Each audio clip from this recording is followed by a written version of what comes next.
This is a minute I've been waiting for a long time, and I really don't know how to do it. How do you introduce Dr. Allen? Dr. Allen is the minister of the largest Methodist church in the world, First Methodist Church in Houston. He has a membership of over 10,000 people. And coming out here, I was real upset. We had dinner together, and John Seward brought him from the airport to the restaurant.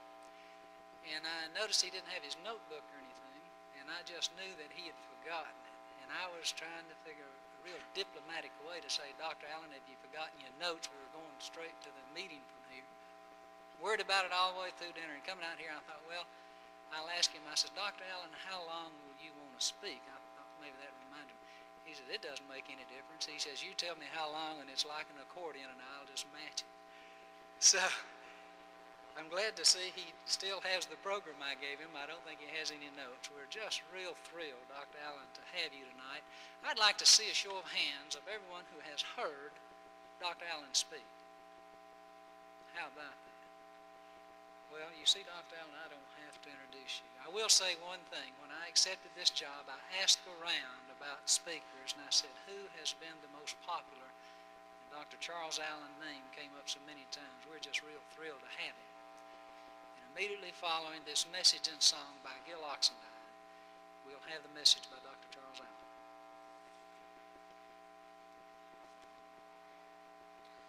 Oh, I never shall forget the day that Jesus took my sins away, and I began to live anew.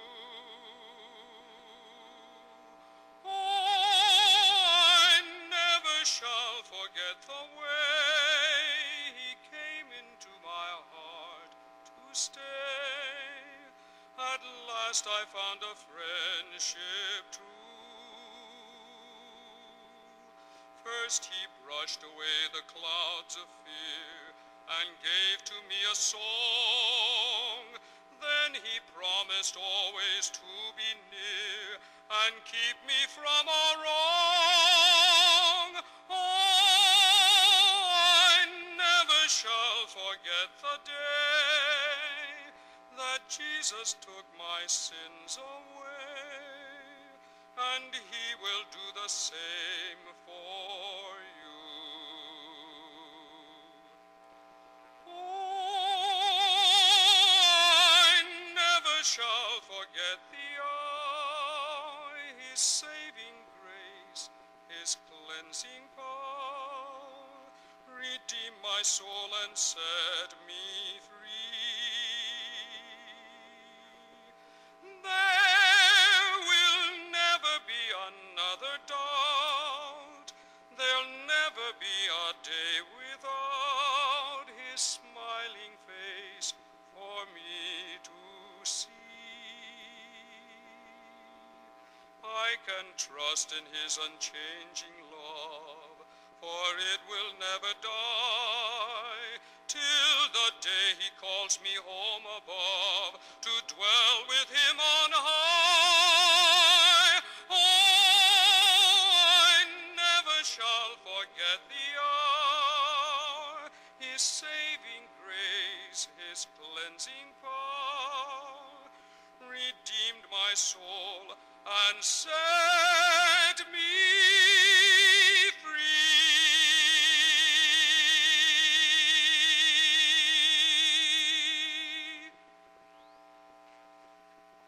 I'm so happy to be here tonight. Yesterday morning, my wife said to me, why are you going to Johnson City? Well, I said there's several reasons. One reason, they've got Harry Jones as chairman this year, and he's the best one they've ever had, and I know it'll be run good, and I look forward to that. And then I could have said, well, Dr. Ferguson Wood called me, and he didn't ask me to come, he just told me. He is an amazing man. He can make you do what you don't want to do. I wanted to come, but he's terrible. I wouldn't belong to his church. He'd work you to death. I could have come, told him I wanted to come and see John Robert Bell and his sweet wife. I've loved them a long time. But although I come because I love to come, and this area. This is the most beautiful section of America. And I get lonely to see the hills and the trees up here.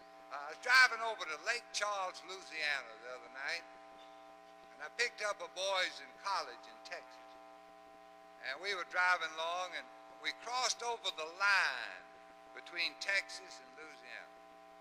And he leaned back and he said to me, "Do you know the most beautiful sight in all the world?" And I said, "No, I hadn't thought about it. What is it?" He says, "It's Texas through a rear view mirror."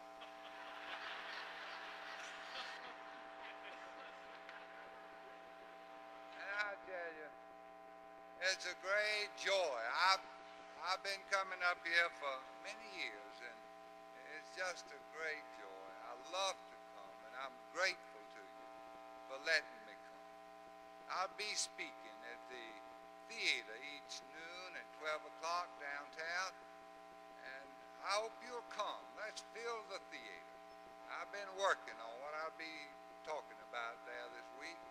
I love that service. They do it. It's quickly done, and it's run beautifully, and to me, I find great inspiration.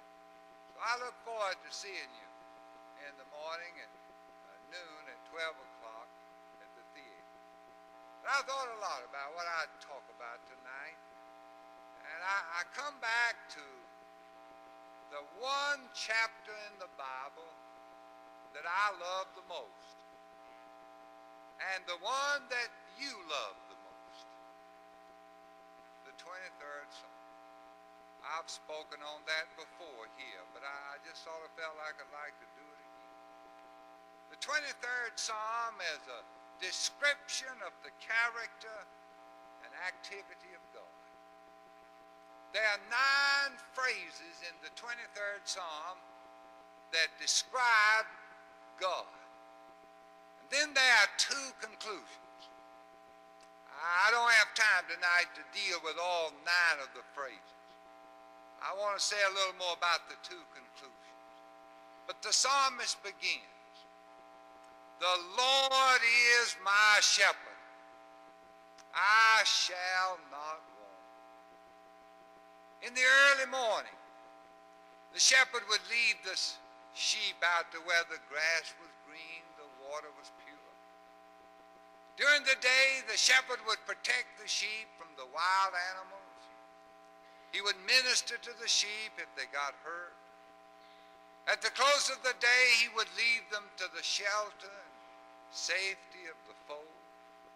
Just subconsciously, this little sheep began to realize, as long as I have this shepherd, all of my needs will be met.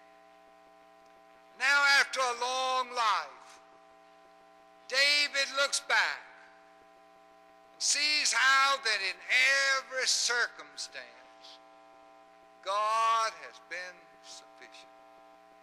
And with confidence, he declares, "The Lord is my shepherd." In another place, the psalmist says, "Never have I seen the righteous forsaken, nor his seed begging bread." You know, come to think about it, I never have either. Have you ever seen a righteous person really begging? I believe tremendously in the providence of God. Sometimes I get bothered. I have in my study on the desk a little paperweight. You've seen them. It's a little glass sphere filled with water. And inside there's a little man. And every now and then I pick it up and I begin to shake it up. And it gets real cloudy inside. And I begin talking to my little man. I say, "Little man, you're worried. You're being shaken up. Your world is being shaken up. But little man, I have you right here in my hand. And I'm going to hold it real still, and I hold it. And it clears up. And I say, you see, little man, you didn't have to worry. I had you all the time. And you know, talking to my little man, I'm talking about to myself. I have a little home, a lovely home down on the Gulf of Mexico. Sitting right on the Gulf of, right by the water. A man built it and gave it to me. I don't have many rich friends. But I pray every day for the few I have. Now I tell you. But it's a lovely little home. I go down there and I sit on a porch and I look out far as you can see across the water. I think about those words. In his hands are the deep places of the earth. I think about a God big enough and great enough to hold the world in his hands. You know, ever so often, I hear somebody say, anything can happen. But I'm telling you, nothing can happen that God doesn't permit to happen. Now, we see through a glass darkly. There are many things that happen we can't understand, we can't explain. But we need to always remember, he has the world in his hands. We sing a little song about that. He has your world, he has you. You're not an orphan. If you could just believe that. I tell you, it takes all the dread and fear out of tomorrow. Not long ago, I was driving through North Georgia. We went through a little town in North Georgia. And I said to my wife, do you remember when we thought we were going to come to this town to be the minister? They told us we were going. But then some things changed and they had to make some adjustments. And they sent somebody else there. And we were so disappointed. We had our heart settled. But now I look back.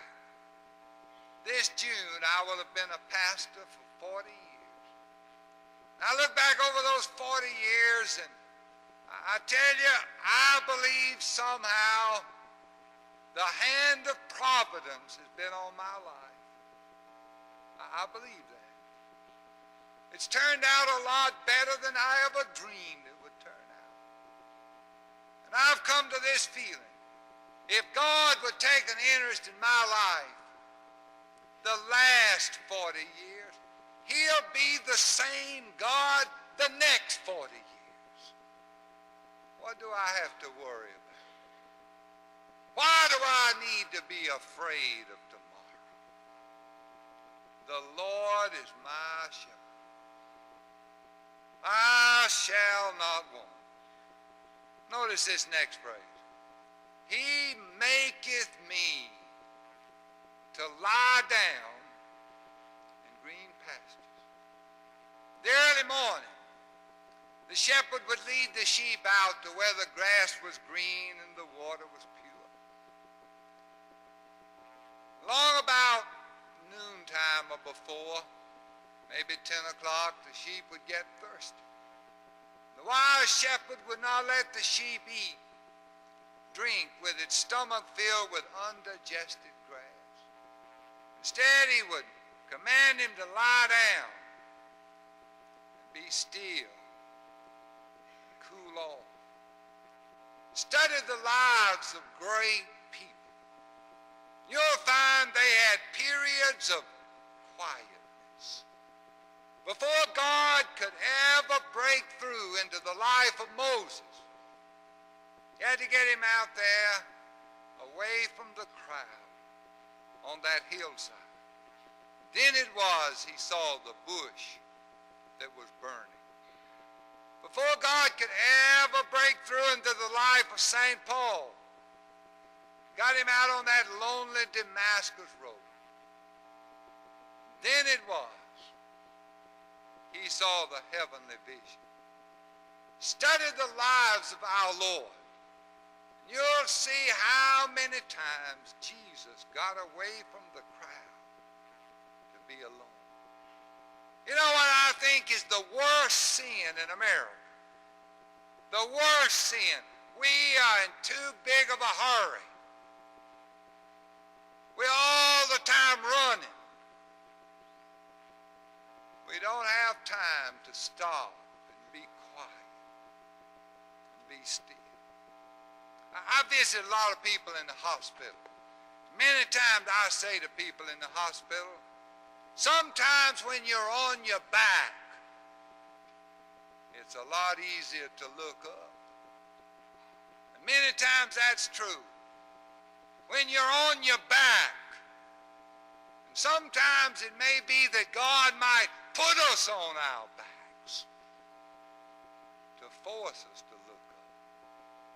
I read in a story not long ago about a group of American explorers that went to Africa. And they got over there and they got them some native guides, and the first morning they rushed. The second morning they rushed.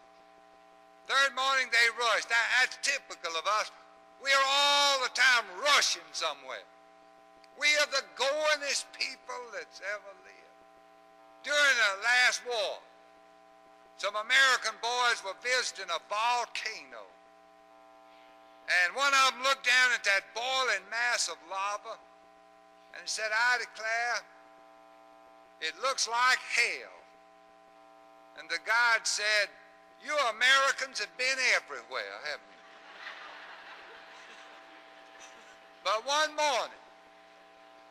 morning these American explorers got up to Russia. And these guides were sitting out under the tree. And they said, come on, we're in a hurry, we must go. And the guide said, we no go today.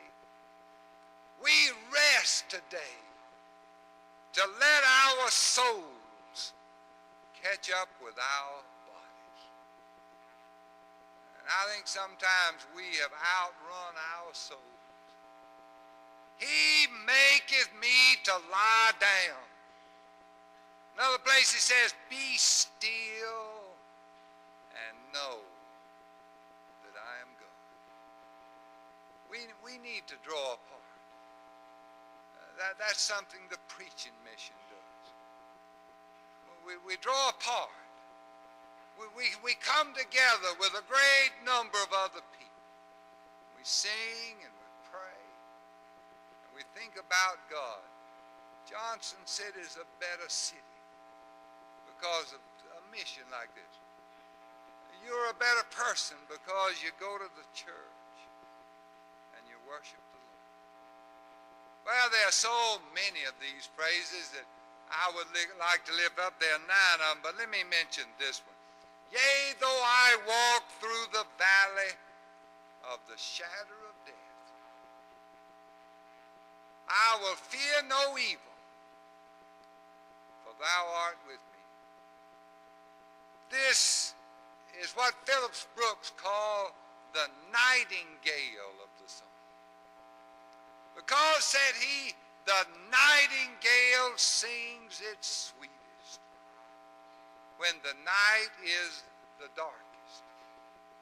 Now, I'm sure there's no darker night any of us face than when somebody we love more than we love ourselves enters into this experience we call death. Or maybe when we ourselves are facing that very experience. Now I feel sure David meant that, but he meant more than just the experience of death. In Palestine there is a valley called the Valley of the Shadow of Death. And in David's day, there was a road that went winding down through that valley. And it was a very frightening place for the sheep to walk. But they could walk through that valley without fear if the shepherd walked with them. His presence made the difference. And what David is talking about is every crisis in our lives, this valley of the shadow, this moment we're not sure we can go through, but with the presence of the eternal God, we're not afraid. I get a lot of phone calls. I especially get a lot of phone calls around 12 to 2 o'clock in the morning. Rarely a night goes by I don't have at least one. And I can tell you about them, every one of them. They're not drunk people. They're people, for the most part, who are facing some difficult crisis. For the most part, they are people who live alone. And they go to bed at night, and they toss, and they turn, they can't sleep. And long about midnight, they reach a place they can't stand it any longer. Many of them have listened to me, and they think about me, and they'll call me. Most of them are people I don't know. But I never show irritation. I'm never unhappy. I have a phone right by my bed, and I can talk to them. And I talk to them as patiently as I can. And I always read this verse. And I say, underscore that word through. Yea, though I walk through. You know, you can stand anything if you know you're going to get through. And David is saying, you're going to get through. And I say to these people at the phone, I say, now it'll be 4 hours till daylight. Now you don't have to sleep, but you can stand it this 4 hours. And you just hold on, and in 4 hours now the sun will come up. And things will look better. And we need to know, we everyone going to face these crises. I was in another city not long ago, and I spoke at night, and after the meeting, a man came up to me and he said, 3 of us have a private plane up here, and we're flying back home tonight. I'd be glad if you'd fly with us. Well, that saved me spending the night, and so I went with them. It was a plane that seated about 10 people, I guess. Had a pilot up there, and we got in the plane, and he took off. We were going on pretty good, and we ran into a thunderstorm. Now, I've been in a good many storms in the air, but nothing like that storm.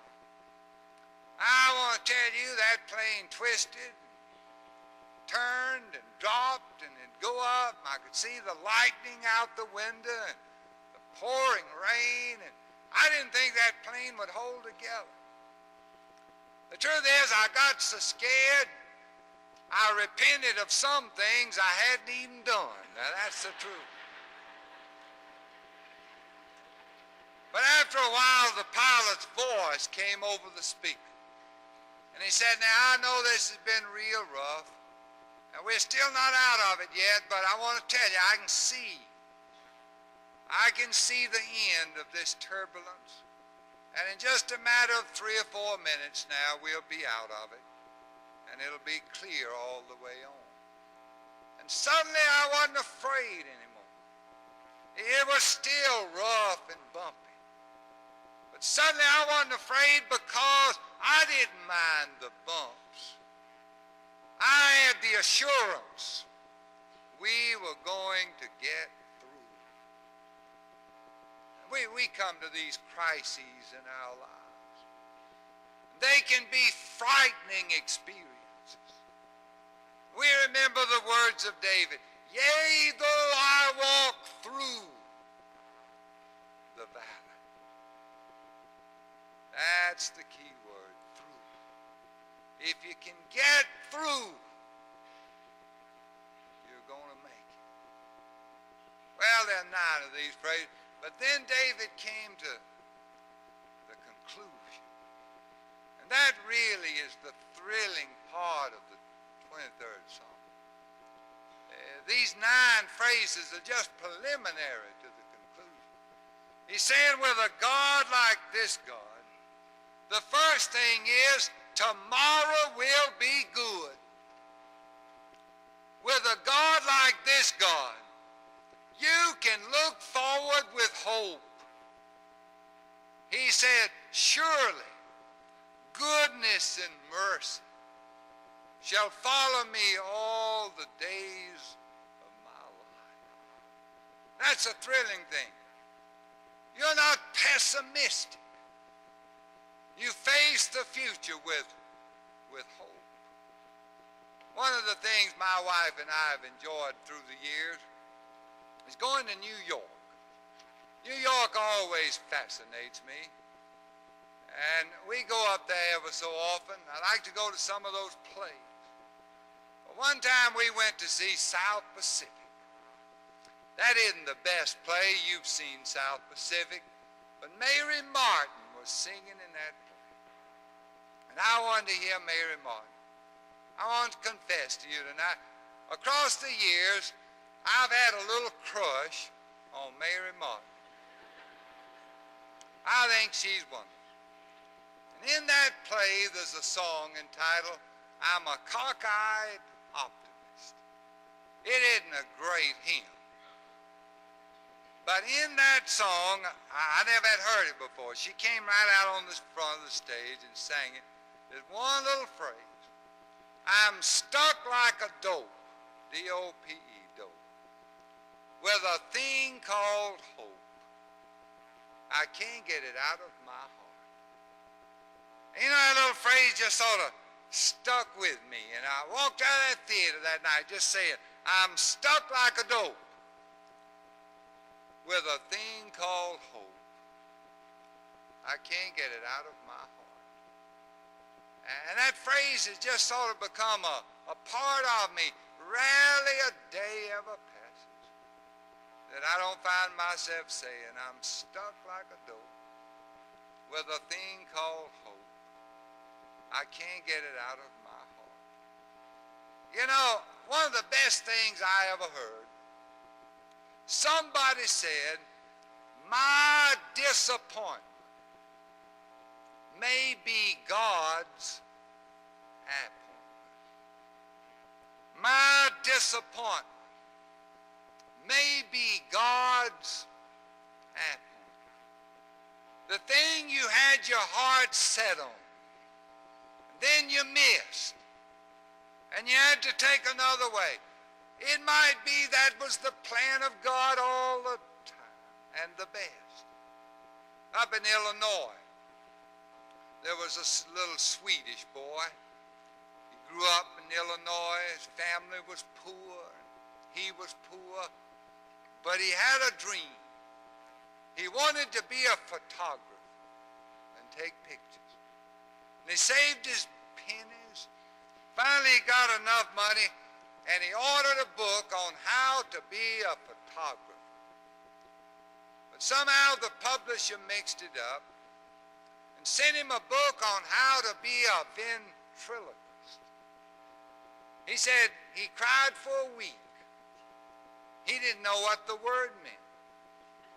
And he didn't know he could have sent the book back, and he didn't have money for postage anyway. But after about a week, he picked it up one day and he began looking at it. And he got interested and he began to read it. And he began to study it and work at it. And he learned how to throw his voice.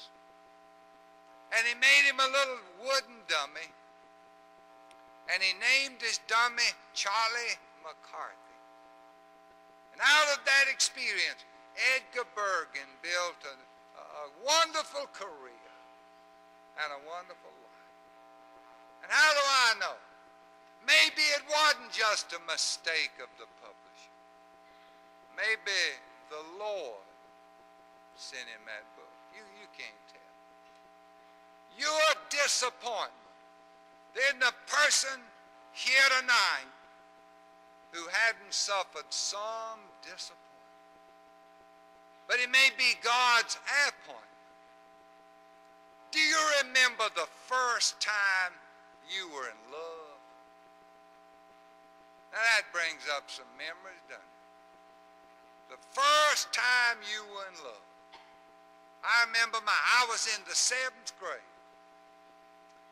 I thought I never was going to get out of the 7th grade, really. Her name was Betty. Betty was the sweetest girl. Oh, she was wonderful. I loved that girl. But a new boy moved to town, and he got interested in her, and she got interested in him, and she left me behind. I want to tell you, Betty broke my heart. I told my mother, I said, Mama, I'll never love another girl as long as I live. Well, we moved away from that town, and I didn't see her anymore. But some years later, I was preaching one night in Miami. We had a church down there called the White Temple, and I was preaching in that church. A lot of people there that night. And after the service, some people came by and spoke with me, and this lady came up and spoke to me. And she said, Charles, this is Betty. Now let me tell you something. 30 years and 4 children make a lot of difference.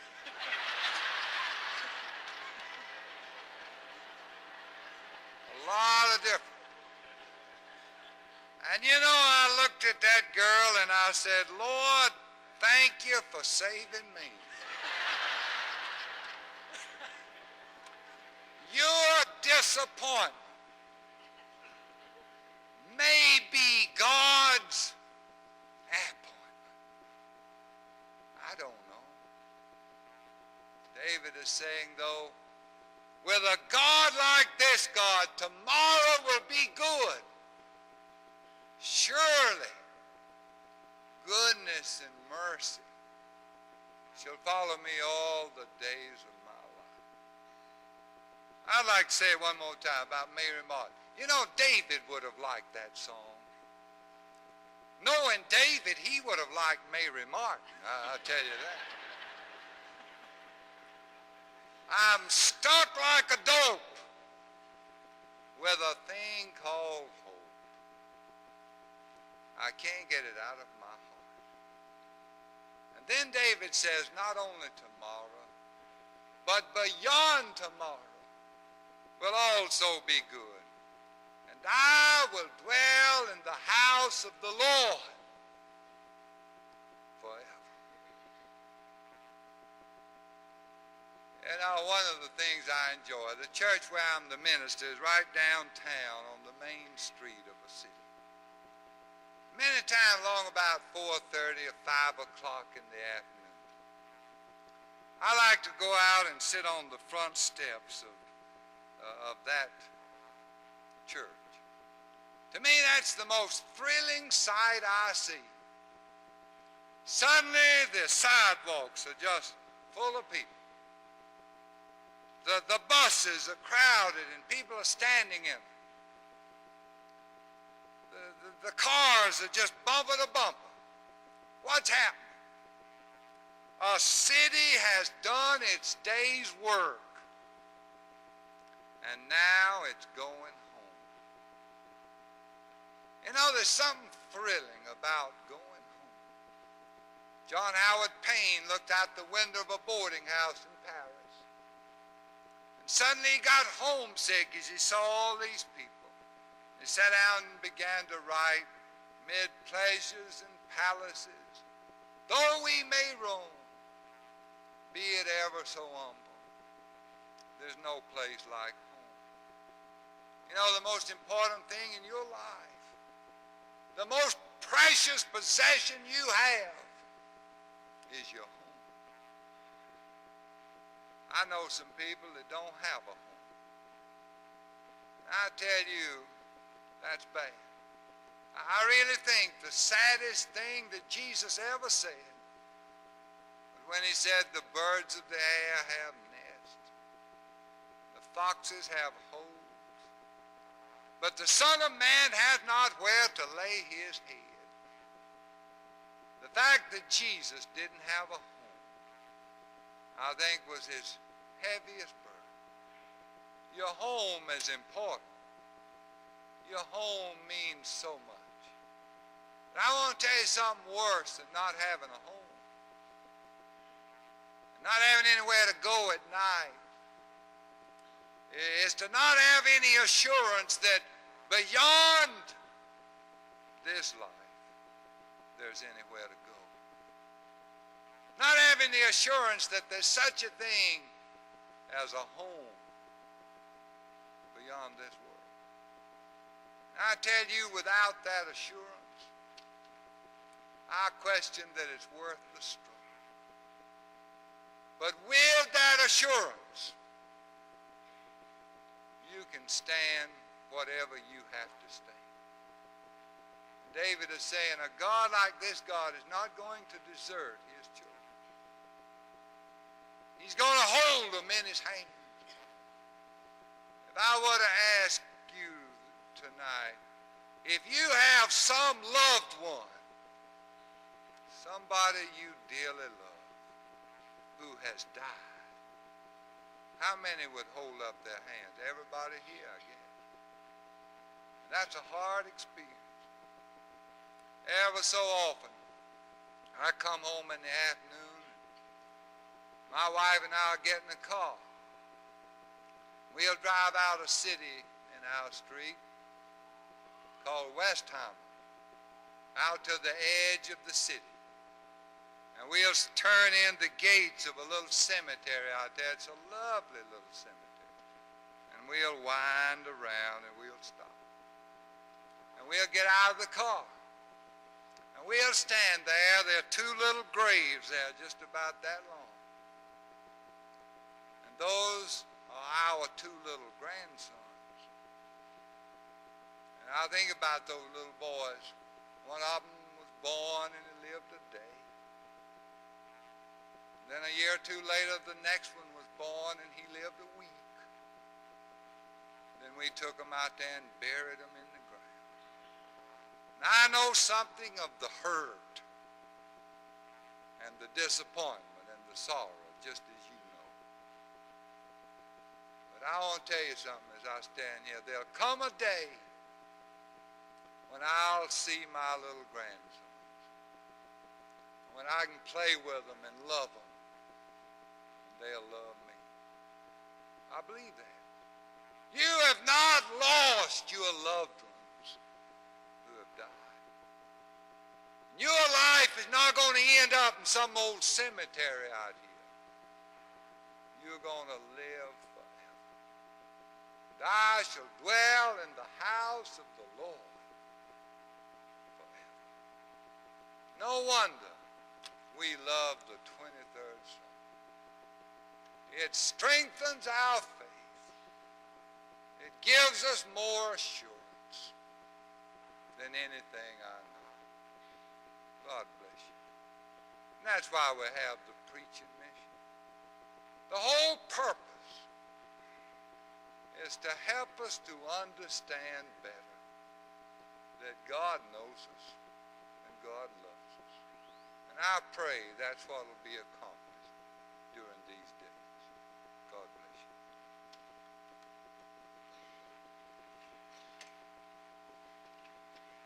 Shall we stand?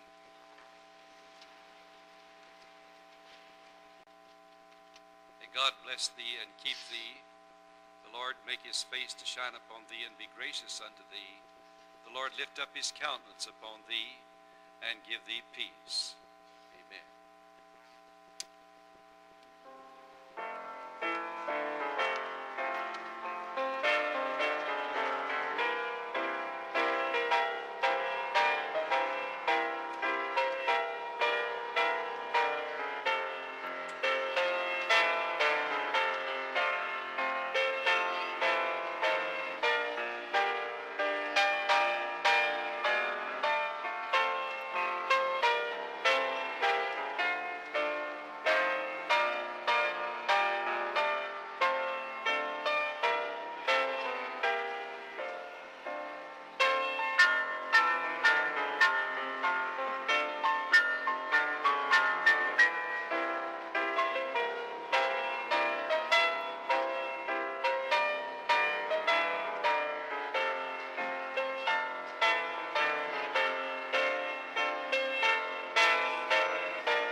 Lawson? Dr. Lawson, would you please call the hospital immediately? Dr. Lawson, please call the hospital immediately.